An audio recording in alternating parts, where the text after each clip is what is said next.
Le péché de Juda est écrit avec un burin de fer. Il est gravé sur la tablette de leur cœur avec la pointe de diamant, et sur les cornes au coin de leurs autels. Aussi leurs fils ont leur pensée, tournée vers leurs autels et vers leurs pieux sacrés, voués à Ashéra, près de chaque arbre vert, sur les hautes collines et les montagnes dans la campagne. Mais je livrerai au pillage vos biens, tous vos trésors, ainsi que vos hauts lieux, à cause des péchés que vous avez commis dans tout votre pays. Tu te dessaisiras du patrimoine que je t'ai donné, et de vos ennemis je vous rendrai esclaves, dans un pays qui vous est inconnu. Car vous avez attisé le feu de ma colère. Il sera embrasé à tout jamais.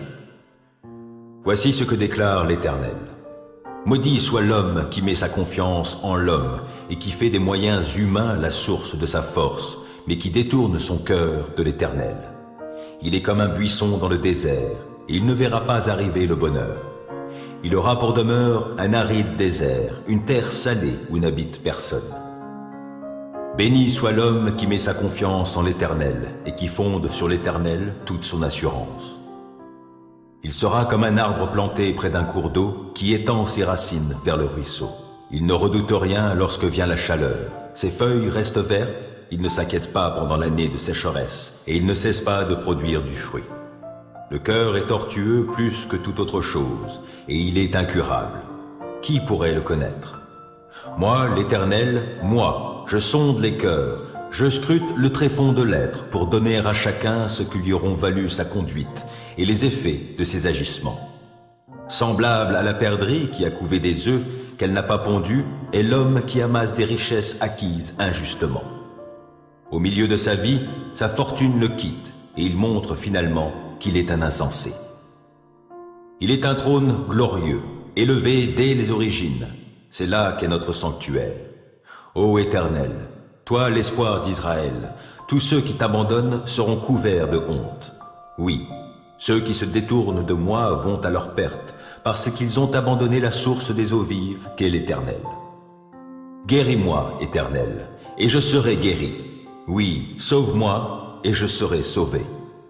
Car c'est toi que je loue. Les voilà qui me disent, où sont donc les menaces que l'Éternel a proférées? Qu'elles se réalisent. Pourtant, je n'ai pas refusé de marcher à ta suite en étant un berger. Je n'ai pas souhaité que vienne le jour des douleurs. Toi, tu es au courant de ce qu'a dit ma bouche. C'est devant toi que j'ai parlé. Ne deviens pas pour moi un sujet de frayeur. Tu es mon seul refuge dans le temps du malheur. Que mes persécuteurs soient dans la confusion et que je ne sois pas confus. Qu'ils soient saisis de peur et que je n'ai pas peur. Fais arriver sur eux le jour de la détresse et brise-les par un double désastre. L'Éternel me parla en ces termes. Va te poster à la porte du peuple, par où entrent et sortent les rois de Juda. Et fais de même à toutes les autres portes de la cité de Jérusalem. Là tu proclameras. Écoutez ce que déclare l'Éternel, roi de Juda, et vous, tous les Judéens, et vous, tous les habitants de Jérusalem, vous qui passez par ces portes. Voici ce que déclare l'Éternel. Gardez-vous de porter des fardeaux le jour du sabbat, et ne leur faites pas passer les portes de Jérusalem. Ne faites pas non plus sortir de fardeaux de vos maisons au jour du sabbat. Abstenez-vous de tout travail, et faites de ce jour du sabbat un jour saint, comme je l'ai ordonné à vos ancêtres. Ils n'ont pas écouté ni prêté attention. Ils ont raidi leur nuque et ils ne m'ont pas écouté. Ils n'ont pas accepté d'instruction de ma part. Mais si vous m'écoutez vraiment, déclare l'Éternel, si le jour du sabbat vous ne faites pas passer de fardeau par les portes de cette ville, et si vous faites de ce jour du sabbat un jour saint, vous abstenant en ce jour-là de tout travail, alors des rois et leurs ministres continueront à passer par ces portes. Ces rois, siégeant sur le trône de David, se déplaceront, montés sur des chars et des chevaux. Eux et leurs ministres, ainsi que les Judéens et les habitants de Jérusalem, passeront par ces portes, et, pour toujours, la ville restera habitée.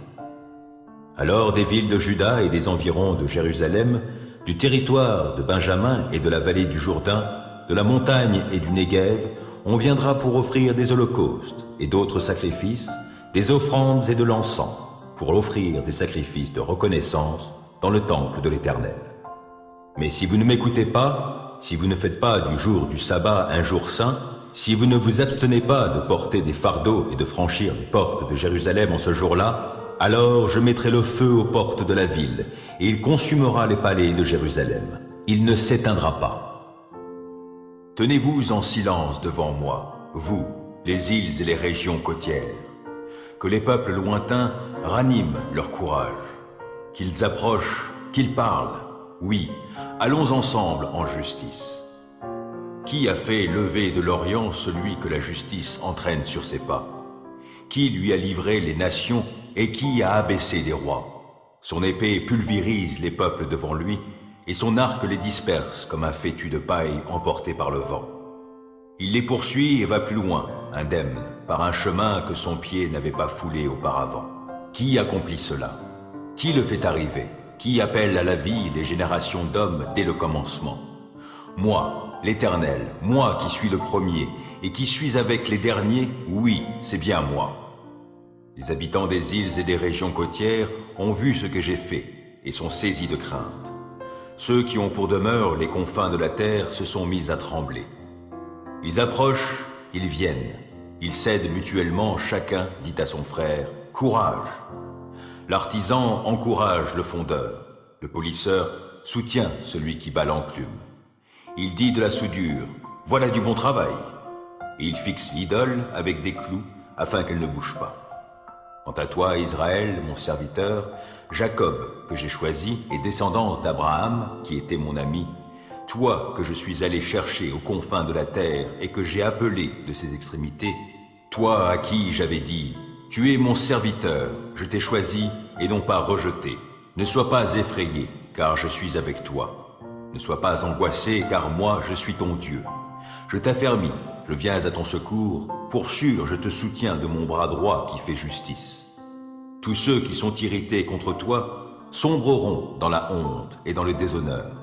Tes adversaires seront réduits à rien, ils périront. Tu auras beau chercher, tu ne trouveras plus ceux qui te querellaient. Ils seront tous anéantis, réduits à rien, ceux qui t'ont fait la guerre. Car c'est moi, l'Éternel, qui suis ton Dieu. Je saisis ta main droite, je te dis, sois sans crainte, je suis là pour t'aider. Sois donc sans crainte, vermisseau de Jacob, ô petit Israël, car je viens à ton aide. L'Éternel le déclare. Celui qui te délivre, c'est le Saint d'Israël. Voici, je fais de toi un traîneau de battage tout neuf. Armé de pointe, tu battras les montagnes, tu les broieras, tu rendras les collines semblables à la paille. Oui, tu les vanneras, et le vent les emportera, l'ouragan les dispersera. Mais toi, tu placeras ta joie en l'Éternel, et ta fierté dans le Saint d'Israël. Les opprimés, les pauvres, cherchent de l'eau sans en trouver, et la soif dessèche leur langue. Moi, l'Éternel, je les exaucerai. Moi, le Dieu d'Israël, je ne les délaisserai pas. Je ferai sourdre des rivières du sommet des montagnes, et je ferai jaillir des sources au milieu des vallées. Je transformerai le désert en étang rempli d'eau, et le pays aride en sources jaillissantes. Je planterai dans le désert le cèdre et l'acacia, le myrte et l'olivier. Je ferai croître dans la steppe le cyprès, le pin et le buis, pour que tous voient et reconnaissent, et qu'ils observent, qu'ils comprennent, que c'est la main de l'Éternel qui a fait tout cela, que le Saint d'Israël en est le Créateur. Vous, Dieu des autres peuples, présentez votre cause, dit l'Éternel, et exposez vos arguments, dit le roi de Jacob. Qu'il les expose donc, qu'il nous annonce ce qui doit arriver. Déclarez-nous quels sont les faits passés que vous avez prédits, pour que nous les examinions et que nous constations leur accomplissement. Ou faites-nous entendre ce qui doit arriver. Annoncez-nous les événements à venir, et nous saurons que vous êtes des dieux. Oui, faites quelque chose, que ce soit bien ou mal, afin qu'en le voyant, la crainte nous remplisse. Mais vous, vous êtes moins que rien, et toutes vos actions sont moins que du néant. Celui qui vous choisit commet une abomination. Du nord, je fais surgir un homme. Il va venir, oui, du soleil levant. Il est appelé par son nom. Il piétine les gouverneurs comme s'ils étaient de la boue, comme un potier foule l'argile. Qui a prédit cela dès le commencement pour que nous le sachions? Qui donc l'a annoncé bien longtemps à l'avance afin que nous disions « c'est juste » Non, personne ne l'a prédit. Personne n'a rien annoncé et personne n'a entendu des paroles venant de vous. Mais moi, j'ai été le premier qui ai dit à Sion « Les voici, les voici! J'ai donné à Jérusalem un messager porteur de la bonne nouvelle. Alors que, parmi ces dieux-là, j'ai eu beau regarder, je n'ai trouvé personne, pas un seul conseiller, personne pour répondre si je les interroge. Eux tous, ils ne sont rien, leurs œuvres sont néant et leur statut de fonte, du vent, du vide. Faut-il se vanter? Cela n'est pas convenable. J'en viendrai cependant à des visions et à des révélations du Seigneur. Je connais un homme qui appartient à Christ et qui, il y a 14 ans, a été enlevé jusqu'au 3e ciel. Était-ce dans son corps? Je ne sais. Ou sans son corps? Je ne sais, mais Dieu le sait. Je sais seulement que cet homme, dans son corps ou hors de son corps, je ne sais, Dieu le sait, a été enlevé au paradis et qu'il a entendu des paroles qu'on ne peut pas répéter parce qu'il n'est pas permis à un homme de les dire. Au sujet d'un tel homme, je me vanterai, mais au sujet de moi-même, je ne me vanterai que de mes faiblesses. Et pourtant, si je voulais me vanter, je ne serais pas un insensé, car je ne dirais que la vérité. Mais je m'en abstiens, car je désire éviter que l'on se fasse de moi une idée supérieure à ce qu'on peut déduire de mes actes et de mes paroles. D'ailleurs, parce que ces révélations étaient extraordinaires pour me garder de l'orgueil, Dieu m'a imposé une épreuve qui, telle une écharde, tourmente mon corps. Elle me vient de Satan qui a été chargé de me frapper pour que je ne sois pas rempli d'orgueil. Au sujet de cette épreuve, j'ai prié par 3 fois le Seigneur de l'éloigner de moi, mais il m'a répondu « Ma grâce te suffit, c'est dans la faiblesse que ma puissance se manifeste pleinement. C'est pourquoi je me vanterai plutôt de mes faiblesses afin que la puissance de Christ repose sur moi. Je trouve ainsi ma joie dans la faiblesse, les insultes, la détresse, les persécutions et les angoisses que j'endure pour Christ. Car c'est lorsque je suis faible que je suis réellement fort. Voilà que je parle en insensé, mais vous m'y avez forcé. C'est vous qui auriez dû me recommander, car bien que je ne sois rien, je ne suis en rien inférieur à ces super apôtres. Les marques qui caractérisent un apôtre ont été produites parmi vous. Une persévérance sans faille, des signes miraculeux, des prodiges, des actes extraordinaires. En quoi avez-vous été défavorisés par rapport aux autres églises? Tout au plus par le fait que je ne vous ai pas été à charge. Pardonnez-moi cette injustice. Me voici prêt à me rendre chez vous pour la 3e fois. Et à nouveau, je ne vous serai pas à charge, car ce ne sont pas vos biens que je recherche, c'est vous-même. En effet, ce n'est pas aux enfants d'épargner pour leurs parents. Ce sont les parents qui doivent le faire pour leurs enfants. Pour moi, c'est très volontiers que je ferai des dépenses et que je me dépenserai moi-même tout entier pour vous. Si je vous aime davantage, devrais-je être moins aimé de vous? Soit, diront certains. Je ne vous ai pas été à charge, mais en malin que je suis, je vous ai pris par ruse. Vous ai-je exploité par l'intermédiaire de l'un ou l'autre de mes envoyés? J'ai demandé à Tite d'aller chez vous, et j'ai envoyé avec lui le frère dont j'ai parlé. Tite vous a-t-il exploité? N'avons-nous pas marché tous deux dans le même esprit? N'avons-nous pas suivi les mêmes traces? Vous croyez depuis longtemps que nous cherchons à nous justifier à vos yeux. Non, c'est devant Dieu que nous parlons en accord avec Christ. Et tout cela, mes chers amis, ne vise qu'à une seule chose, votre croissance dans la foi. Car, je l'avoue, j'ai peur qu'à mon arrivée, je ne vous trouve pas tel que je voudrais, et que vous, de votre côté, vous me trouviez tout autre que vous le souhaitez. Je crains de découvrir de la discorde, des jalousies, de la colère, des rivalités, des médisances, des commérages, de l'orgueil et des désordres. Oui, j'ai peur qu'à mon arrivée, Dieu me réserve encore des expériences humiliantes parmi vous. Je crains d'avoir à pleurer sur plusieurs qui ont péché auparavant et ne se sont pas détournés de leurs pratiques dégradantes, de la débauche et de l'inconduite dans lesquelles ils ont vécu. Quand Jésus eut achevé de donner ses instructions à ses 12 disciples, il partit de là pour enseigner et prêcher dans les villes de la région. Du fond de sa prison, Jean apprit tout ce que Christ faisait. Il envoya auprès de lui 2 de ses disciples. Ils lui demandèrent « Es-tu celui qui devait venir, ou bien devons-nous en attendre un autre ?» Et Jésus leur répondit « Retournez auprès de Jean et racontez-lui ce que vous entendez et ce que vous voyez. Les aveugles voient, les paralysés marchent normalement, les lépreux sont purifiés, les sourds entendent, les morts ressuscitent. La bonne nouvelle est annoncée aux pauvres. Heureux celui qui ne perdra pas la foi à cause de moi. Comme les envoyés s'en allaient, Jésus saisit cette occasion pour parler de Jean à la foule. « Qu'êtes-vous allés voir au désert ?» leur demanda-t-il. « Un roseau agité, çà et là, par le vent ?»« Oui, qui donc êtes-vous allés voir? Un homme habillé avec élégance ?» Généralement, ceux qui sont élégamment vêtus vivent dans les palais royaux. Mais qu'êtes-vous donc allés voir au désert? Un prophète? Oui, assurément, et même bien plus qu'un prophète. C'est moi qui vous le dis, car c'est celui dont il est écrit « J'enverrai mon messager devant toi, il te préparera le chemin. » Vraiment, je vous l'assure, parmi tous les hommes qui sont nés d'une femme, il n'en a paru aucun de plus grand que Jean-Baptiste. Et pourtant, le plus petit dans le royaume des cieux est plus grand que lui. Depuis l'époque où Jean-Baptiste apparut jusqu'à cette heure, le royaume des cieux se force un passage avec violence, et ce sont les violents qui s'en emparent. En effet, jusqu'à Jean, tous les prophètes et la loi l'ont prophétisé.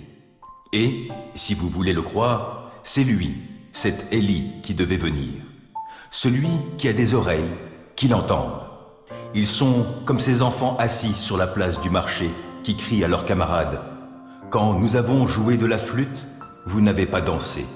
Et quand nous avons chanté des airs de deuil, vous ne vous êtes pas lamentés. » En effet, Jean est venu, il ne mangeait pas et ne buvait pas de vin. Et qu'a-t-on dit? Il a un démon en lui. Le Fils de l'homme est venu, il mange et boit, et l'on dit « Cet homme ne pense qu'à faire bonne chère et à boire du vin. Il est l'ami des collecteurs d'impôts et des pécheurs notoires. » Et cependant, la sagesse de Dieu se fait reconnaître comme telle par les œuvres qu'elle accomplit.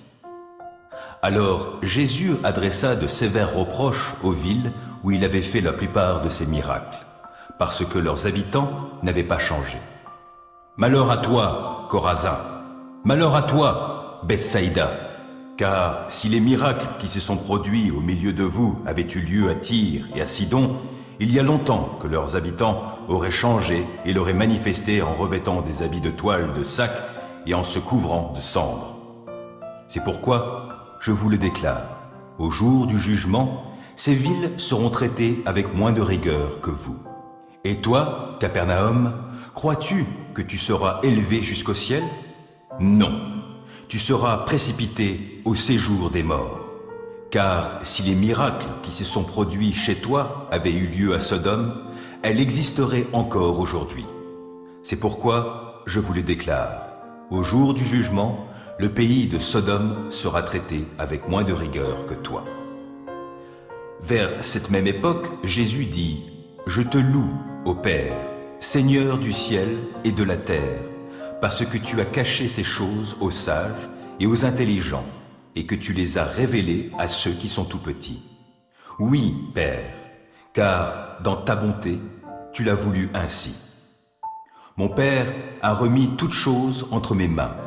Personne ne connaît le Fils si ce n'est le Père, et personne ne connaît le Père si ce n'est le Fils et celui à qui le Fils veut le révéler. Venez à moi, vous tous qui êtes accablés sous le poids d'un lourd fardeau, et je vous donnerai du repos. Prenez mon joug sur vous et mettez-vous à mon école, car je suis doux et humble de cœur, et vous trouverez le repos pour vous-même. Oui, mon joug est facile à porter, et la charge que je vous impose est légère. Mon fils, n'oublie pas l'éducation que je t'ai donnée, et que ton cœur retienne mes préceptes, car ils rallongeront tes jours et ajouteront des années à la durée de ta vie, et t'assureront le bonheur. Que l'amour et la fidélité ne te fassent jamais défaut. Attache-les autour de ton cou, grave-les sur les tablettes de ton cœur, et tu obtiendras la faveur de Dieu et des hommes. Tu auras la réputation d'être un homme de bon sens. Mets ta confiance en l'Éternel de tout ton cœur, et ne te repose pas sur ta propre intelligence. Tiens compte de lui pour tout ce que tu entreprends, et il te conduira sur le droit chemin. Ne te prends pas pour un sage, crains l'Éternel et détourne-toi du mal. Ce sera une bonne médecine qui t'assurera la santé du corps et la vitalité de tout ton être. Honore l'Éternel en lui donnant une part de tes biens et en lui offrant les prémices de tous tes revenus. Alors tes greniers regorgeront de nourriture et tes cuves déborderont de vin. Mon fils, si l'Éternel te corrige, n'en fais pas fi. S'il te reprend, ne t'impatiente pas. Car c'est celui qu'il aime que l'Éternel reprend, agissant avec lui comme un père avec l'enfant qu'il chérit. Heureux l'homme qui a trouvé la sagesse, heureux celui qui acquiert l'intelligence. Acquérir la sagesse vaut mieux que gagner beaucoup d'argent. Les avantages qu'elle donne sont plus précieux que l'or le plus fin. Elle a plus de prix que les perles, et aucun trésor que tu pourrais désirer n'égale sa valeur. La sagesse t'offre dans sa main droite une longue vie, et dans sa main gauche la richesse et la considération. Les voies dans lesquelles elle conduit sont agréables. Tous ses chemins convergent vers le bonheur. La sagesse est un arbre de vie pour ceux qui s'attachent à elle, et ceux qui savent la garder sont heureux. C'est avec la sagesse que l'Éternel a fondé la terre, et avec l'intelligence qu'il a disposé le ciel.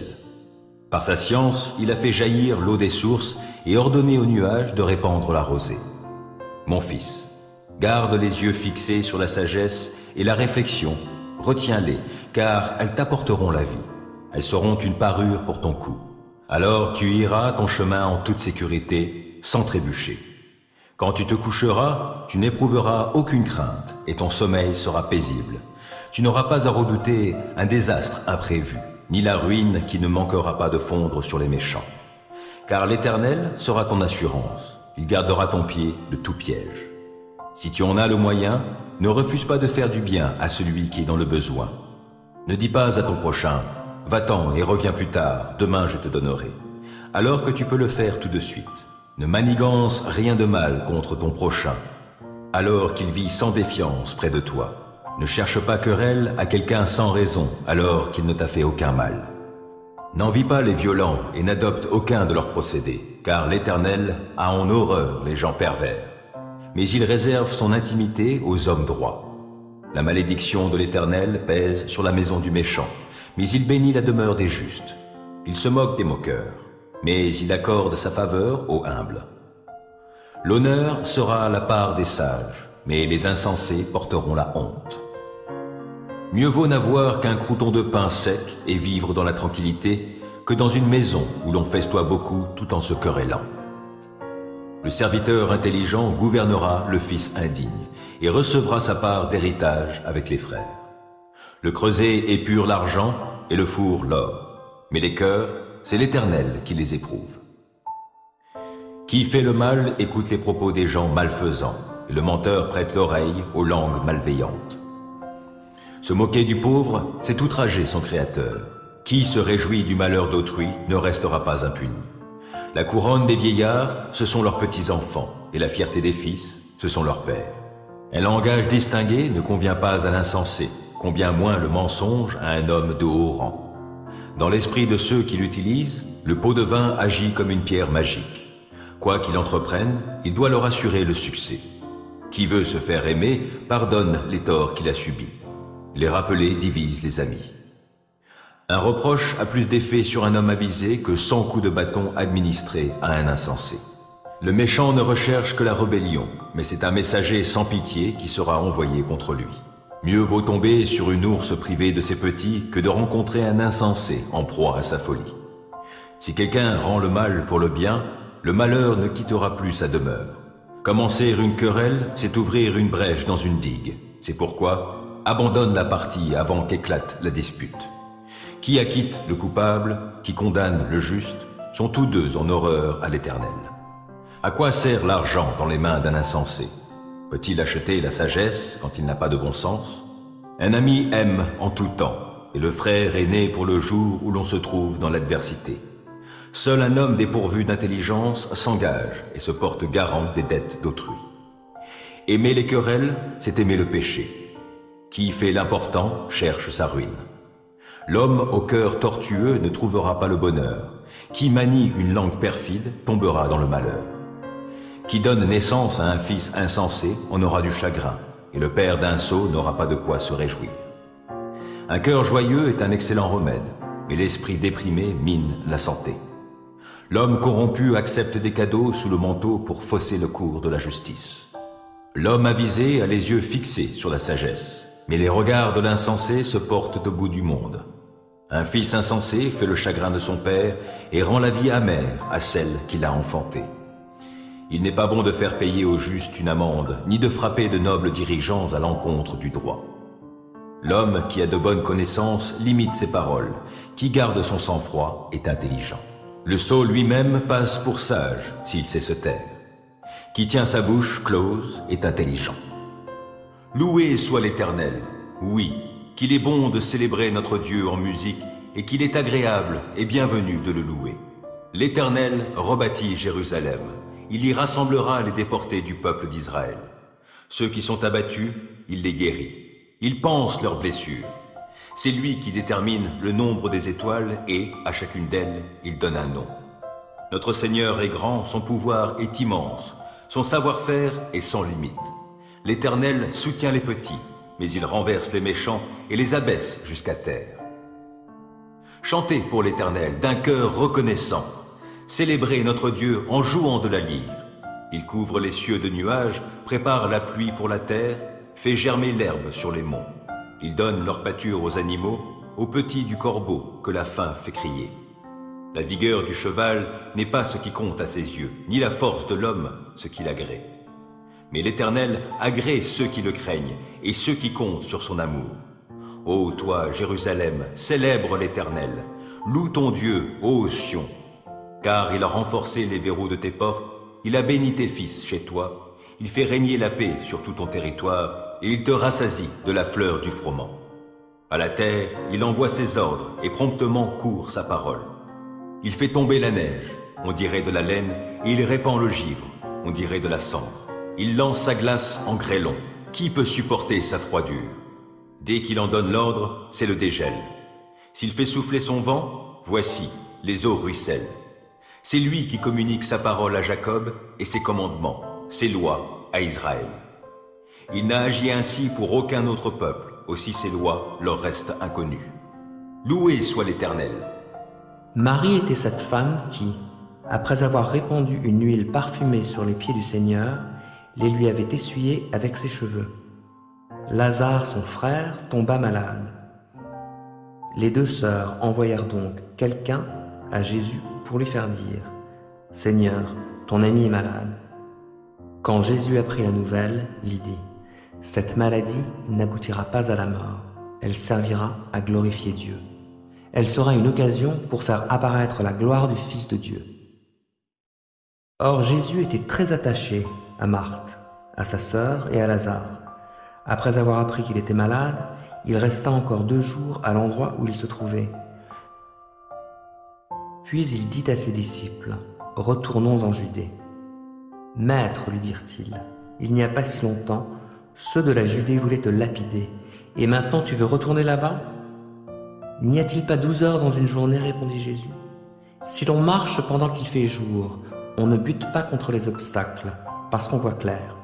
Mais si l'on marche de nuit, on trébuche parce qu'il n'y a pas de lumière. » Après avoir dit cela, il ajouta, « Notre ami Lazare s'est endormi, je vais aller le réveiller. »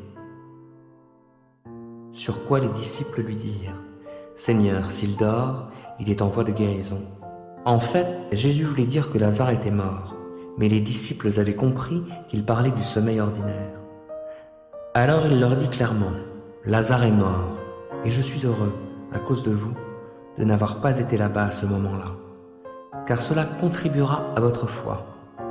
Mais maintenant, allons auprès de lui. » Thomas, surnommé le jumeau, dit alors aux autres disciples, « Allons-y nous aussi, pour mourir avec lui. » À son arrivée, Jésus apprit qu'on avait enseveli Lazare depuis 4 jours déjà.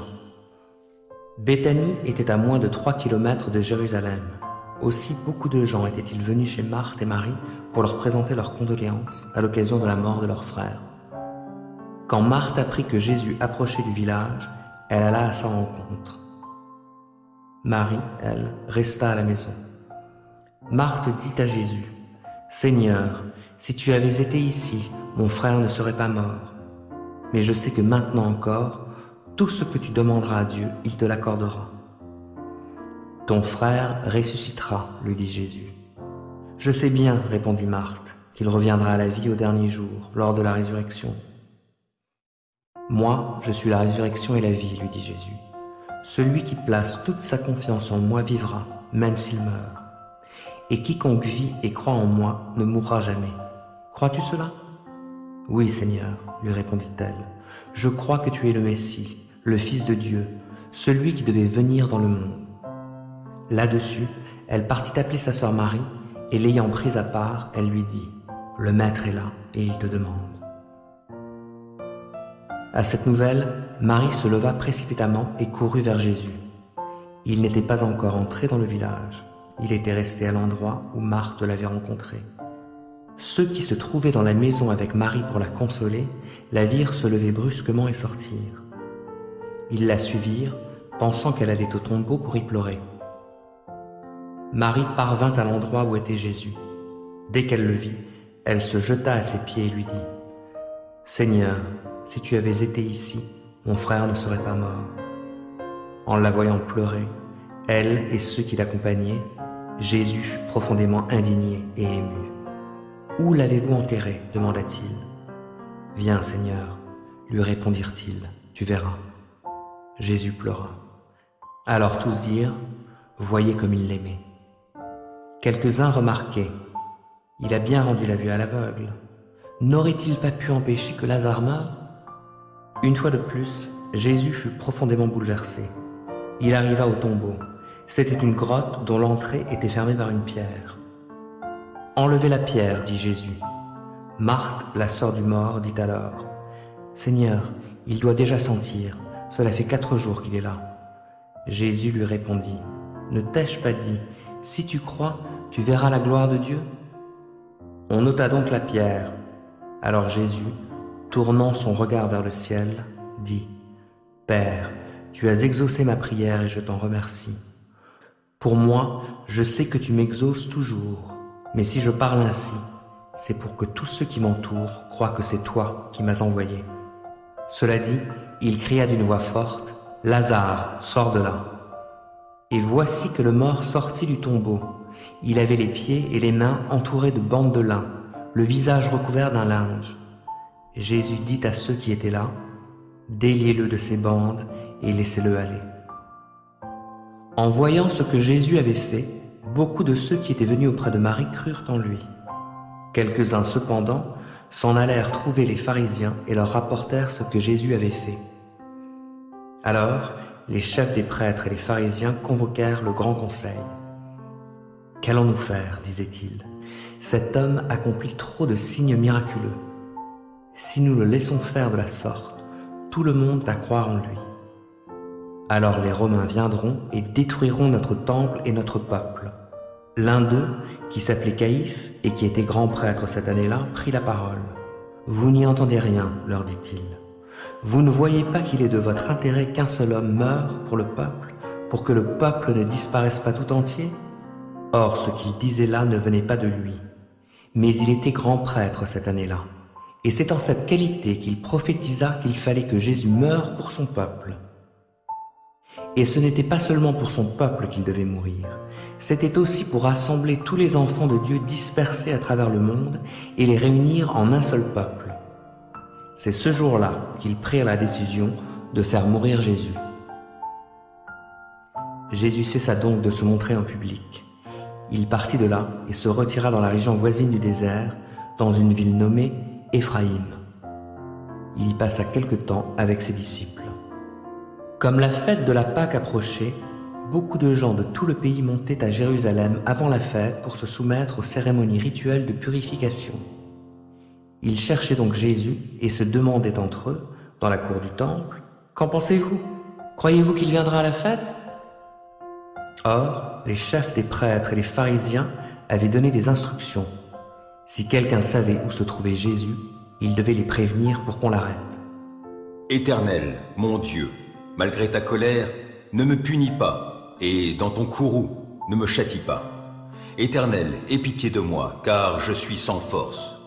Ô Éternel, guéris-moi, car de tout mon être, vois, je suis dans l'épouvante. Je suis en plein désarroi. Et toi, Éternel, quand donc interviendras-tu? Ne voudrais-tu pas revenir vers moi pour me délivrer? Dans ton amour, sauve-moi, car ceux qui sont morts ne sont plus capables de parler de toi. Qui peut te louer au séjour des morts? Or, à force de gémir, je suis épuisé, et durant la nuit, sur mon lit, je pleure. Ma couche est trempée, inondée de larmes. Mes yeux sont usés, tant j'ai de chagrin, ils n'en peuvent plus. Ce sont tous mes ennemis qui en sont la cause. Retirez-vous tous, artisans du mal. L'Éternel entend mes pleurs.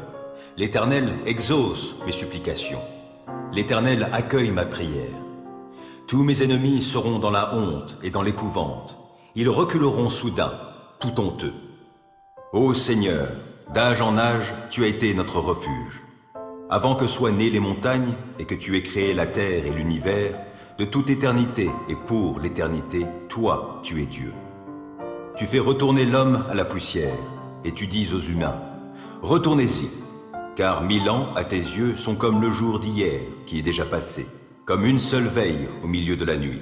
Tu les plonges dans le sommeil, et ils sont au matin comme l'herbe éphémère qui fleurit le matin et passe vite. Le soir, elle se fane et se flétrit. Nous sommes consumés par ta colère, ta fureur nous effraie. Tu as mis devant toi tous nos péchés, et tu mets en lumière tout ce que nous cachons. Tous nos jours disparaissent par ta colère, et nous achevons nos années comme un murmure.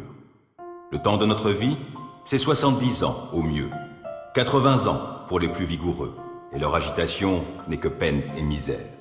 Car le temps passe vite, et nous nous envolons.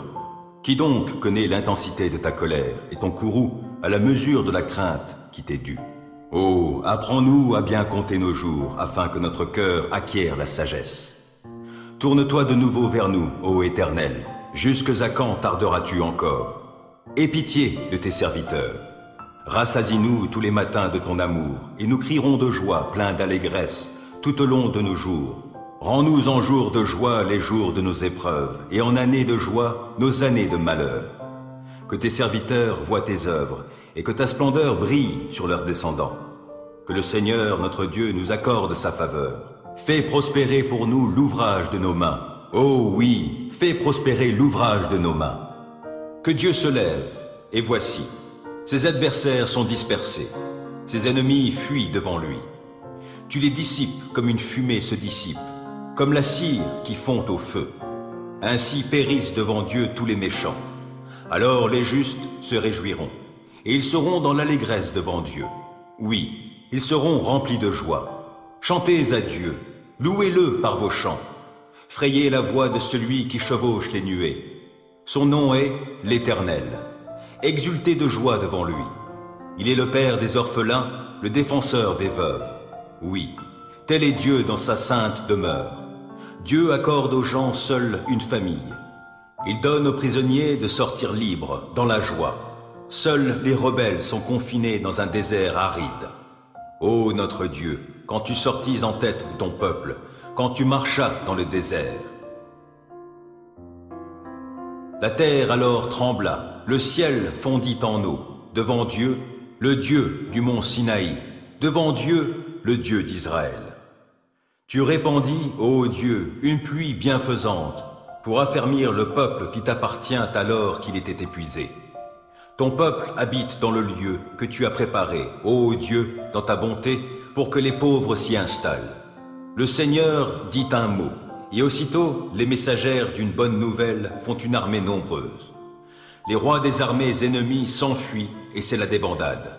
Celles qui sont restées à la maison partagent le butin. Allez-vous rester au repos auprès des bergeries? Les ailes de la colombe sont argentées et son plumage est jaune d'or. Lorsque le Tout-Puissant y dispersa les rois, il neigeait sur le mont Salmon. Vous, montagnes sublimes, monts du Bassan, monts aux cimes nombreuses, monts du Bassan, pourquoi jalousez-vous, monts aux cimes nombreuses, le mont choisi par Dieu pour résidence? Néanmoins, l'Éternel y habitera pour toujours. Les chars de Dieu sont innombrables, il y en a des milliers, et l'Éternel est parmi eux. Il est venu du Sinaï jusqu'à son sanctuaire. Tu es monté sur la hauteur, tu as emmené des captifs, et tu as prélevé des dons parmi les hommes, et même parmi les rebelles, pour ta demeure, Éternel Dieu. Béni soit le Seigneur jour après jour, car il nous prend en charge, ce Dieu qui est notre Sauveur. Dieu est pour nous un Dieu qui sauve. L'Éternel, le Seigneur, peut nous délivrer de la mort. Mais Dieu fracassera le crâne de ses ennemis, la tête chevelue des hommes dont la conduite est coupable. Le Seigneur a déclaré, « Des monts du Bassan, je les ramènerai des profondeurs marines, afin que tu baignes tes pieds dans le sang de ses ennemis et que tes chiens prennent leur part à la curée. » On voit arriver ton cortège, ô Dieu, oui, le cortège de mon Dieu, mon roi dans le lieu saint. Les chanteurs sont en tête, les musiciens en queue, ils viennent au milieu de jeunes filles, battant du tambourin. Bénissez Dieu dans vos rassemblements, bénissez le Seigneur, vous, issus d'Israël. En tête marche Benjamin, le plus petit, puis les chefs de Juda avec leurs grandes troupes, les chefs de Zabulon et ceux de Nephtali. Ton Dieu a décidé de te prodiguer de la force. Veuille accomplir avec puissance, ô Dieu, tes œuvres envers nous, depuis ton sanctuaire qui domine Jérusalem. Des rois t'y apporteront leurs présents. Menace-le, le crocodile qui se tapit parmi les joncs, de même que le troupeau des taureaux avec les veaux des peuples, et qu'ils viennent se prosterner en offrant leurs lingots d'argent. Disperse-les, ces peuples aimant la guerre. De nobles messagers arrivent de l'Égypte, les Éthiopiens accourent, les mains tendues vers Dieu. Royaume de la terre, chantez à Dieu, louez le Seigneur par vos chants. Oui, chantez-en l'honneur de celui qui chevauche dans les cieux antiques, et qui fait résonner sa voix, une voix éclatante. Proclamez de Dieu la puissance. Il est majestueux au-dessus d'Israël, et sa puissance éclate dans les nuées. Que tu es redoutable, ô Dieu, depuis ton sanctuaire. Lui, il est le Dieu d'Israël, et il donne à son peuple force et puissance. Béni soit Dieu. Le Dieu suprême, l'Éternel a parlé, et il a convoqué la terre du levant du soleil à son couchant. De Sion, parfaite en beauté, Dieu resplendit. Qu'il vienne notre Dieu, qu'il ne garde pas le silence. Devant lui, un feu dévorant, autour de lui, c'est l'ouragan. Le ciel en haut, il le convoque, et il convoque aussi la terre, il vient juger son peuple. Rassemblez mes fidèles, ceux qui ont conclu avec moi l'alliance par le sacrifice. Le ciel publiera sa justice, c'est Dieu qui est le juge.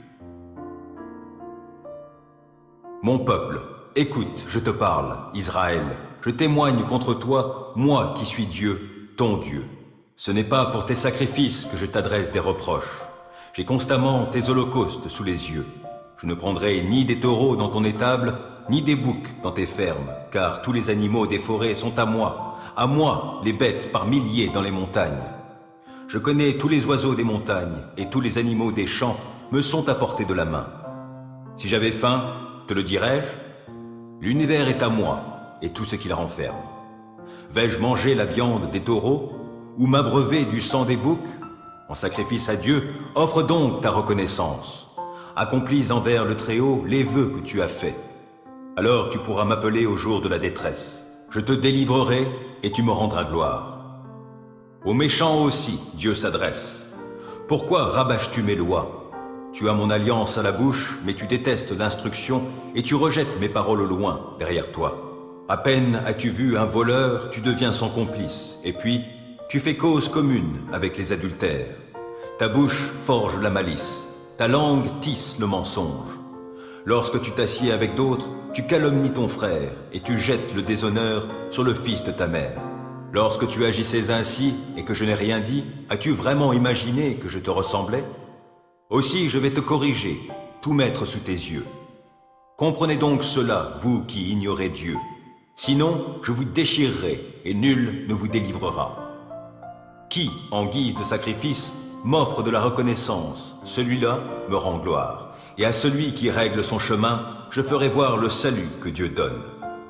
Éternel, dans ta colère, ne me punis pas, et, dans ton indignation, ne me châtie pas. Vois, tes flèches m'ont atteint, ta main m'a frappé.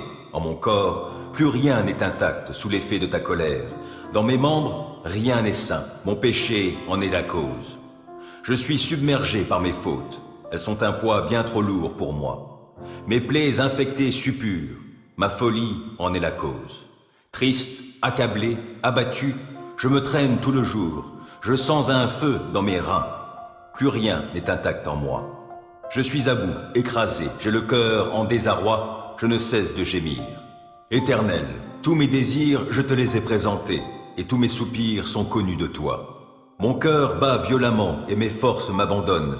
Mes yeux ont perdu toute leur lumière. Ma plaie écarte de moi mes amis, mes compagnons, ceux qui me sont les plus proches restent loin de moi. Ceux qui veulent me tuer m'ont tendu des pièges. Ceux qui cherchent mon malheur parlent pour me nuire. Ils murmurent des mensonges à longueur de jour. Pourtant, moi je fais le sourd pour ne pas entendre. Je reste la bouche close comme si j'étais muet. Je suis comme un homme qui ne peut entendre et ne répond pas. Car c'est sur toi, Éternel, que je compte. Tu me répondras, ô Seigneur mon Dieu. J'avais demandé qu'il ne puisse pas rire de mon sort, s'exalter à mes dépens lorsque je chancelle. Me voici près de tomber, ma douleur est toujours là. Oui, je reconnais ma faute, mon péché m'angoisse, alors que mes ennemis sont pleins de vie, pleins de force, et qu'ils sont nombreux à me haïr sans raison. Ceux qui me rendent le mal pour le bien que j'accomplis me font le reproche de vouloir chercher le bien. Éternel, ne me laisse pas, ô mon Dieu, ne te tiens pas loin de moi. Viens en hâte à mon secours, toi mon Seigneur, mon Sauveur. Je m'étais dit, je vais me surveiller pour ne pas pécher en parole. Je serai comme bâillonné aussi longtemps que des méchants se tiendront devant moi. Je me suis renfermé dans un complet silence, sans prononcer une parole, tenu à l'écart du bonheur. Ma douleur s'est exaspérée, mon cœur brûlé dans ma poitrine, mes pensées s'embrasaient en moi, alors j'ai fini par parler. Ô Éternel, fais-moi savoir quand finira ma vie. Quel est le nombre de mes jours, afin que je sache à quel point ma vie est éphémère. Voici, mes jours sont limités, car tu leur as donné la largeur d'une main. Oui, devant toi, la durée de ma vie n'est vraiment presque rien, même s'il est debout, tout homme n'est qu'un souffle. Il va, il vient, ce n'est qu'une ombre. Son agitation, c'est du vent. Et les biens qu'il amasse, c'est-il qui les recueillera? Dès lors, Seigneur, que puis-je attendre? Mon espérance est tout en toi. De tous mes péchés, sauve-moi. Ne permets pas aux insensés de m'exposer au déshonneur. Voici, je veux rester muet, ne plus ouvrir la bouche, car c'est toi qui agis. Détourne donc de moi tes coups, car je succombe sous les attaques de ta main. Pour corriger les hommes, tu les punis de leurs péchés. Et tu détruis comme une teigne ce qu'ils ont de plus cher. Tout homme n'est qu'un souffle. Ô Éternel, écoute ma prière et sois attentif à mon cri. Ne reste pas sourd à mes pleurs, car je ne suis chez toi qu'un étranger, qu'un hôte temporaire, tout comme mes ancêtres. Détourne de moi ton regard pour que je puisse respirer, avant que je m'en aille et que je ne sois plus. Quand Jésus descendit de la montagne, une foule nombreuse le suivit.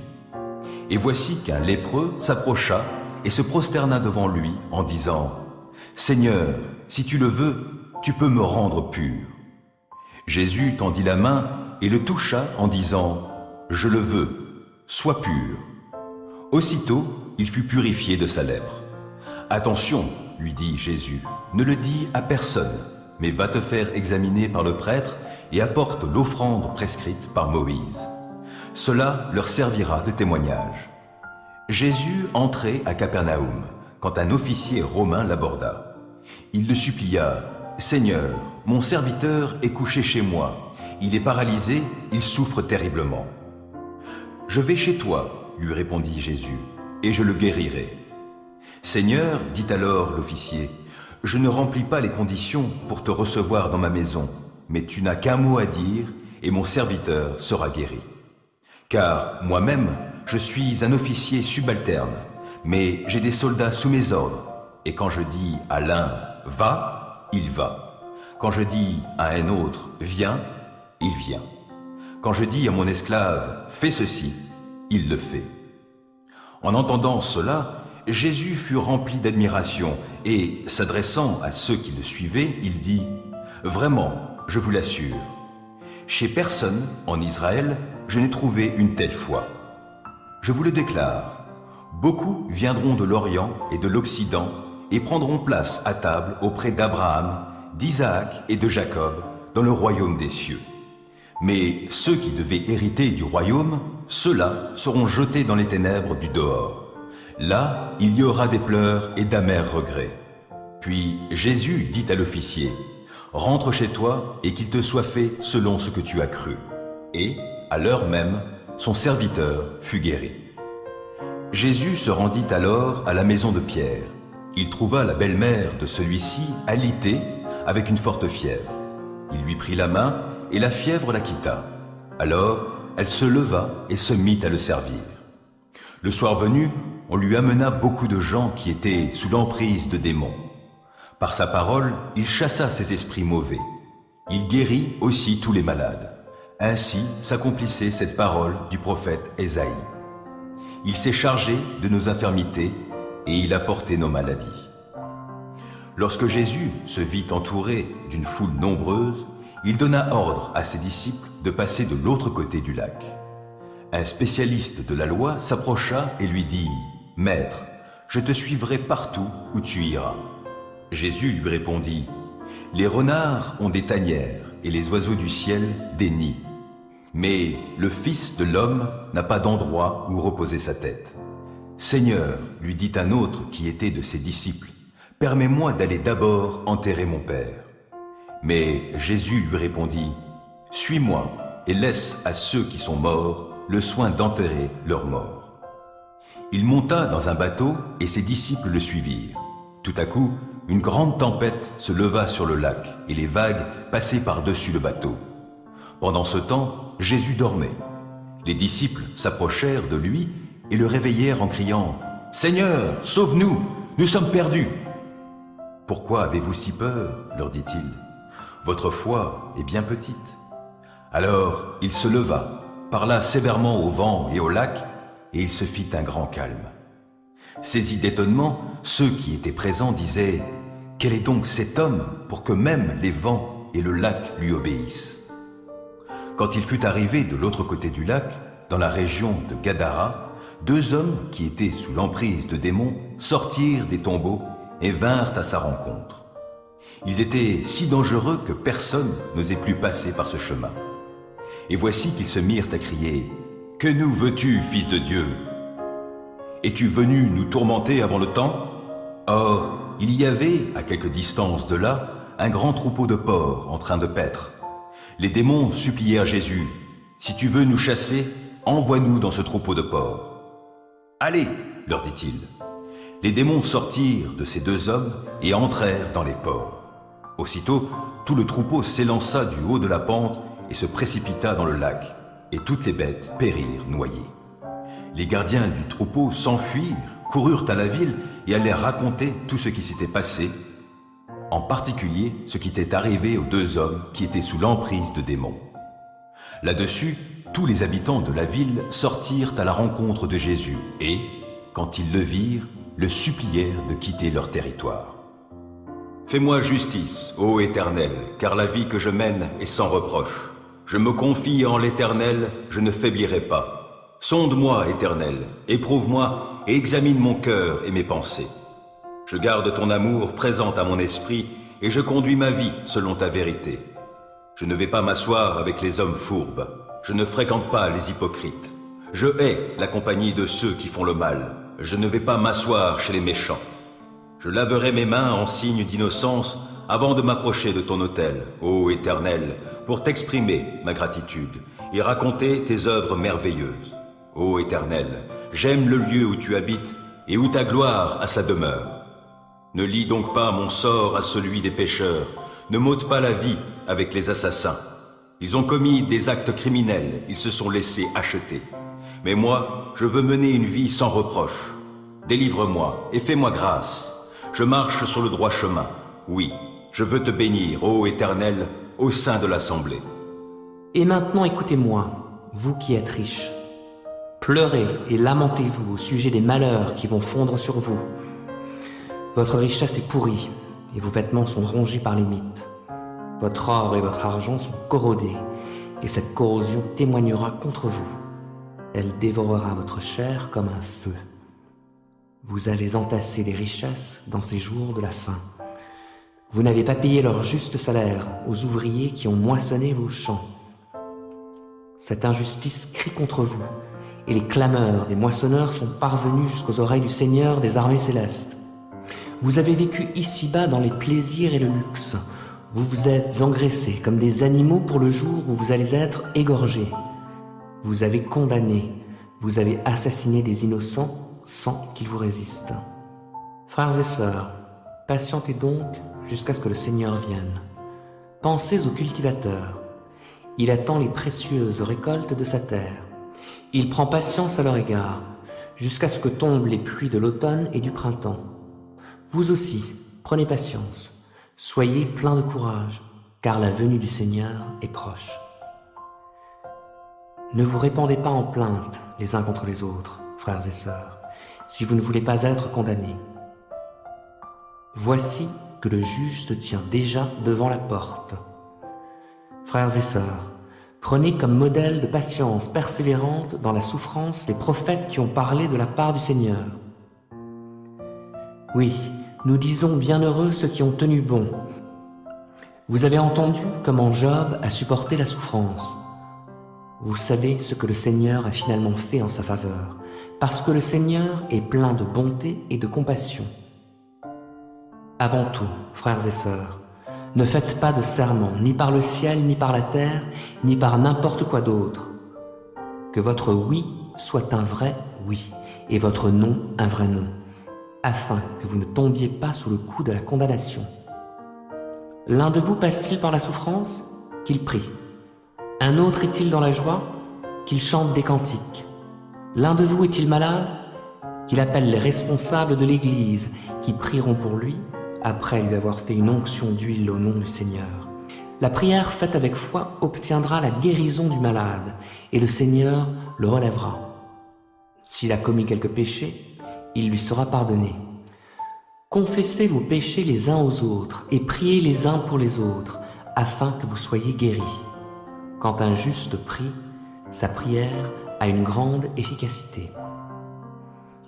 Élie était un homme tout à fait semblable à nous. Il pria avec insistance pour qu'il ne pleuve pas, et pendant 3 ans et demi, il ne tomba pas de pluie sur le sol. Puis il pria de nouveau, et le ciel redonna la pluie, et la terre produisit ses récoltes. Mes frères et sœurs, si quelqu'un parmi vous s'égare loin de la vérité, et qu'un autre l'y ramène, sachez que celui qui ramène un pécheur de la voie où il s'égarait le sauvera de la mort, et permettra le pardon d'un grand nombre de péchés. Alors l'Esprit conduisit Jésus dans le désert pour qu'il y soit tenté par le diable. Après avoir jeûné pendant 40 jours et 40 nuits, il eut faim. Le tentateur s'approcha et lui dit : « Si tu es le Fils de Dieu, ordonne que ces pierres se changent en pain. » Jésus répondit : « Il est écrit : l'homme ne vivra pas seulement de pain, mais aussi de toute parole que Dieu prononce. » Alors le diable l'emmena dans la cité sainte, le plaça tout en haut du temple et lui dit : « Si tu es le Fils de Dieu, jette-toi en bas, car il est écrit : il donnera des ordres à ses anges à ton sujet, et ils te porteront sur leurs mains, pour que ton pied ne heurte pas de pierre. » Jésus lui dit : « Il est aussi écrit : tu ne forceras pas la main au Seigneur, ton Dieu. » Le diable l'emmena encore sur une très haute montagne. Là, il lui montra tous les royaumes du monde et leur magnificence. Puis il lui dit : « Tout cela, je te le donnerai si tu te prosternes devant moi pour m'adorer. » Alors Jésus lui dit : « Va-t'en, Satan, car il est écrit : tu adoreras le Seigneur, ton Dieu, et c'est à lui seul que tu rendras un culte. » Là-dessus, le diable le laissa, et voici que des anges vinrent et se mirent à le servir. Quand Jésus apprit que Jean avait été emprisonné, il se retira en Galilée, mais il ne resta pas à Nazareth. Il alla s'établir à Capernaum, une ville située au bord du lac, dans les territoires de Zabulon et de Nephtali. Ainsi s'accomplit cette parole du prophète Ésaïe qui avait annoncé : « Écoute, ô toi, terre de Zabulon, et toi, terre de Nephtali. contrée voisine de la mer, située au-delà du Jourdain, ô toi, Galilée des populations étrangères. Le peuple qui vivait dans les ténèbres a vu briller une grande lumière. Et sur ceux qui habitaient dans le pays, sur lequel planait l'ombre de la mort, une lumière s'est levée. À partir de ce moment, Jésus commença à prêcher en public en disant « Changez, car le royaume des cieux est proche ». Un jour qu'il marchait au bord du lac de Galilée, il vit deux frères, Simon, qu'on appelle aussi Pierre, et André, son frère, qui lançaient un filet dans le lac car ils étaient pêcheurs. Il leur dit « Suivez-moi, et je ferai de vous des pêcheurs d'hommes. » Ils abandonnèrent aussitôt leur filet et le suivirent. Poursuivant son chemin, il vit deux autres frères, Jacques, fils de Zébédée, et Jean, son frère. Ils étaient dans leur bateau avec Zébédée, leur père, et ils réparaient leur filet. Il les appela et, aussitôt, ils laissèrent leur bateau, quittèrent leur père et le suivirent. Jésus parcourait toute la Galilée, il enseignait dans les synagogues, proclamait la bonne nouvelle du royaume des cieux et guérissait les gens de toute maladie et de toutes infirmités. Bientôt, on entendit parler de lui dans toute la Syrie. On lui amena tous ceux qui étaient atteints de diverses maladies et souffraient de divers maux, ceux qui étaient sous l'emprise de démons ainsi que des épileptiques et des paralysés, et il les guérit tous. Des foules nombreuses se mirent à le suivre. Elles étaient venues de la Galilée, de la région des 10 villes, de Jérusalem, de la Judée et du territoire transjordanien. Jésus monta dans un bateau, traversa le lac et se rendit dans sa ville. On lui amena un paralysé couché sur un brancard. Lorsqu'il vit la foi de ces gens, Jésus dit au paralysé « Prends courage, mon enfant, tes péchés te sont pardonnés. » Là-dessus, quelques spécialistes de la loi pensèrent en eux-mêmes « Cet homme blasphème ». Mais Jésus connaissait leurs pensées. Il leur dit « Pourquoi avez-vous ces mauvaises pensées en vous-mêmes? Qu'est-ce qui est le plus facile? Dire « Tes péchés te sont pardonnés » ou dire « Lève-toi et marche ». Eh bien, vous saurez que le Fils de l'homme a, sur la terre, le pouvoir de pardonner les péchés.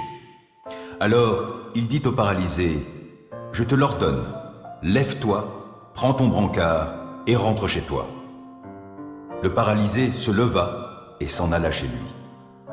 En voyant cela, les foules furent saisies de frayeur et rendirent gloire à Dieu qui avait donné aux hommes un si grand pouvoir. Jésus s'en alla. En passant, il vit un homme installé au poste de péage. Son nom était Matthieu. Il lui dit « Suis-moi ». Matthieu se leva et le suivit. Un jour, Jésus était à table chez Matthieu. Or, beaucoup de collecteurs d'impôts et de pêcheurs notoires étaient venus et avaient pris place à table avec lui et ses disciples. En voyant cela, les pharisiens interpellèrent ses disciples.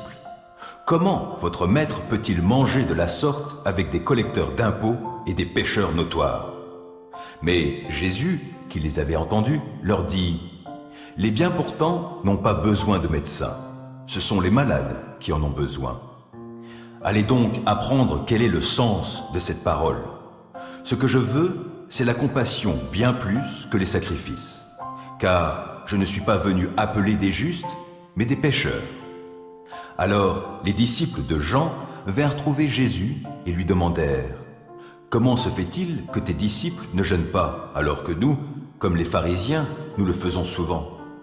Jésus leur répondit « Comment les invités d'une noce pourraient-ils être tristes tant que le marié est avec eux? Le temps viendra où celui-ci leur sera enlevé. Alors ils jeûneront. Personne ne rapièce un vieux vêtement avec un morceau d'étoffe neuve, car la pièce rapportée arracherait une partie du vieux manteau et la déchirure serait pire qu'avant. De même, on ne verse pas dans de vieilles outres du vin nouveau, sinon celles-ci éclatent, le vin se répand et les outres sont perdues. Non, on met le vin nouveau dans des outres neuves. Ainsi, le vin et les outres se conservent. » Pendant que Jésus leur disait cela, un responsable juif arriva, se prosterna devant lui et lui dit « Ma fille vient de mourir, mais viens lui imposer les mains, et elle revivra. » Jésus se leva et le suivit avec ses disciples. À ce moment, une femme qui souffrait d'hémorragie depuis 12 ans s'approcha de lui par derrière et toucha la frange de son vêtement. Elle se disait, « Si seulement j'arrive à toucher son vêtement, je serai guéri. » Jésus se retourna et, quand il l'aperçut, il lui dit, « Prends courage, ma fille, parce que tu as eu foi en moi, tu es guérie. » À l'instant même, la femme fut guérie. Lorsque Jésus arriva à la maison du responsable juif, il vit des joueurs de flûte et toute une foule agitée. Alors il leur dit, « Retirez-vous, la fillette n'est pas morte, elle est seulement endormie. » Mais les gens se moquaient de lui. Lorsqu'il l'eut fait mettre tout le monde dehors, il entra dans la chambre, prit la main de la jeune fille, et elle se leva. La nouvelle de ce qui s'était passé fit le tour de toute la contrée. Lorsque Jésus partit de là, 2 aveugles le suivirent en criant, « Fils de David, aie pitié de nous !» Lorsqu'il fut arrivé à la maison, les aveugles s'approchèrent de lui. Il leur dit, « Croyez-vous que je peux faire ce que vous me demandez ?»« Oui, Seigneur, lui répondirent-ils. Alors il leur toucha les yeux en disant, « Qu'il vous soit fait selon votre foi. » Et aussitôt, leurs yeux s'ouvrirent. Jésus ajouta d'un ton sévère, « Veillez à ce que personne n'apprenne ce qui vous est arrivé. » Mais une fois dehors, ils se mirent à raconter dans toute la région ce que Jésus avait fait. Mais alors que les 2 hommes sortaient, on amena à Jésus un homme muet qui était sous l'emprise d'un démon. Jésus chassa le démon et le muet se mit à parler. La foule était émerveillée et disait, « Jamais on n'a rien vu de pareil en Israël. » Mais les pharisiens, eux, déclaraient, « C'est par le pouvoir du chef des démons qu'il chasse les démons. » Jésus parcourait toutes les villes et tous les villages pour enseigner dans leurs synagogues. Il proclamait la bonne nouvelle du royaume de Dieu et guérissait toute maladie et toute infirmité. En voyant les foules, il fut pris de pitié pour elles, car ces gens étaient inquiets et abattus, comme des brebis qui n'ont pas de berger. Alors il dit à ses disciples, « La moisson est abondante, mais les ouvriers peu nombreux. Priez donc le Seigneur, à qui appartient la moisson, d'envoyer des ouvriers pour moissonner. »